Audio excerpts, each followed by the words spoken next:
Hello everyone. तो आज मैं लेकर आई हूँ आप सभी के लिए एक न्यू रेसिपी जिसे देखकर आप सभी के मुंह में पानी आना तो पक्का है। तो चलिए स्टार्ट करते हैं इस रेसिपी को बनाना। इस रेसिपी को बनाने के लिए मैंने पालक लिया था। पालक को मैंने ज़्यादा नहीं लिया, थोड़ा ही लिया। इसको अच्छे से साफ करके रखा था और उसको मैंने धो लिया था। धोने के बाद मैंने इसको काट भी लिया और काटने के बाद अब हम लेंगे एक बाउल। बाउल के अंदर हमें इस पालक को डालना है। सारे ही पालक को इस बाउल के अंदर डाल देना और उसके साथ ही थोड़ा सा धनिया पत्ता डालेंगे और कुछ बारीक कटी हुई हरी मिर्च।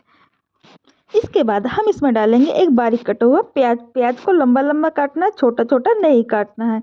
तो सारी प्याज मैंने इसके अंदर डाल दी है और अब हम डालेंगे इसमें थोड़ा सा बेसन। मैंने आधा बड़ा चम्मच इसमें बेसन डाला है और बेसन डालने के बाद इसमें कुछ मसाले ऐड करेंगे, जैसे हल्दी पाउडर, लाल मिर्च पाउडर, धनिया पाउडर और नमक। नमक टेस्ट के अनुसार ही डालिएगा।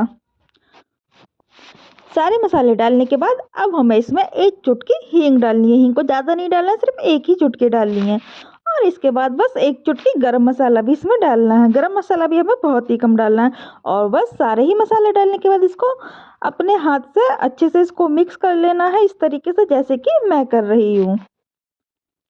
इस तरह से सारे ही पालक और प्याज सभी को मिक्स कर लेंगे। और जब आपको ये ज़्यादा सूखा लगे तब इसमें आप थोड़ा सा पानी डालिएगा, ताकि ये अच्छे से मिक्स हो जाए और हमारी पकौड़ियाँ जो है वो भी अच्छे से बने। इसको थोड़ा सॉफ्ट ही बनाना, हार्ड नहीं बनाना है। अगर आप इसको हार्ड बनाएंगे तो इसकी पकौड़ियाँ उतनी टेस्टी नहीं बनेंगी जितने कि सॉफ्ट से बनती हैं। और जैसे ही सब अच्छे से मिक्स कर लिया था, अब चलते हैं पकौड़ियाँ तलते हैं।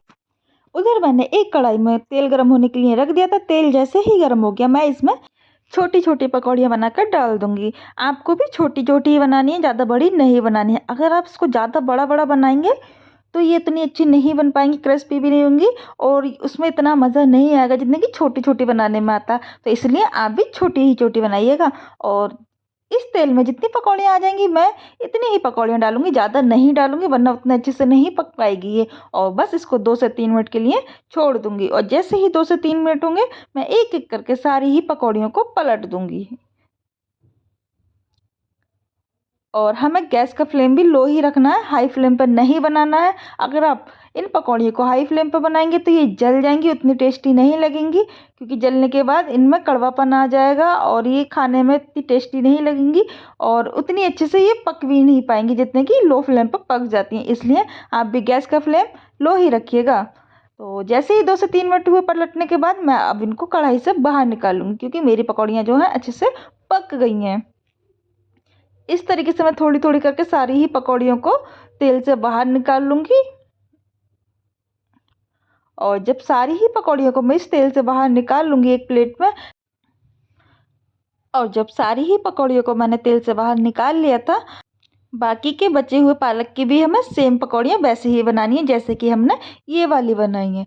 तो बस उसको भी छोटा छोटा बनाकर ही डालना है, ज़्यादा बड़ा बड़ा नहीं डालना है। और जितनी इस तेल में आएंगी मैं उतनी ही डालूंगी, एक्स्ट्रा नहीं डालनी है वरना ये उतने अच्छे से पक नहीं पाती हैं। इसलिए मैं सेम वैसे ही बनाऊंगी जैसे कि मैंने फर्स्ट टाइम में बनाई थी। और धीरे धीरे करके मैंने सारी ही पकौड़ियों को इसमें डाल दिया है और बस इनको भी हमें 2 से 3 मिनट के लिए पकाना है। और फिर एक एक करके सारी ही पकौड़ियों को पलट देना। और जैसे ही 2 से 3 मिनट हुए पलटने के बाद मैंने भी इनको फिर से निकाल लिया था, क्योंकि ये पकौड़ियाँ भी अच्छे से बनकर तैयार हो गई हैं। और बस एक बार की और बची थी, बाकी भी उन्हीं पकौड़ियों को मैंने ऐसे ही निकाल लिया। और इस तरीके से मेरी सारी ही पकौड़ियाँ बनकर तैयार हुई हैं। और ये पालक की पकौड़ी खाने में बहुत ही टेस्टी लगती हैं और इन्हें बनाना भी बहुत ईजी है। तो आप चाय के साथ इसको बना के ज़रूर खाइएगा, ये खाने में बहुत ही टेस्टी लगती है। तो चलिए दोस्तों, फिर मिलते हैं नेक्स्ट वीडियो में।